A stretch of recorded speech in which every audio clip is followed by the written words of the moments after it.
සමහර ළමයි හිතනවානේ මම කොහොම හරි මෙතෙන්ට යනවා. කොහොම හරි කියන එක පැත්තකින් තියන්නේ. මම කොහොම හරි ගියපු කවුරුත් නැහැ.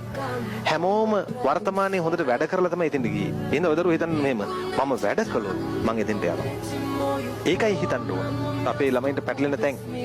කොහොම හරි යනවා නෙමෙයි. එහෙම යන්න බෑ. එහෙම කොහොමද යන්නේ? හිතන්න ඕන කොහොමද? මම දැන් වැඩ කළොත් මම එහෙනම් ඔය දරුවෝ ප්‍රශ්නේ එන ගානේ කොහොම හරි කරලා හොද්දට වැඩ ටික කරන්න.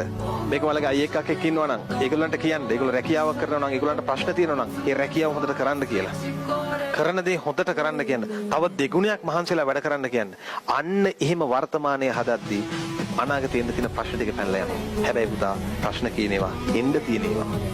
ප්‍රශ්න කියන්නේ ඔක්කොම ආපු ඒවා නෙමෙයිනේ එන්න තියෙනේවා. එන ගානේ අරක හිතන්න. මට මේ ආවේ එක ප්‍රශ්නයක් විතරයි. තව එන්න පුළුවන්. මම මේක විසඳ ගන්න. විසඳගන්නේ අර ක්‍රමයට. කොහොමද? ගින්නක් එද්දී වතුර දාන්න. ගින්න නිවෙන්නේ ගින්නකින් නෙවෙයි.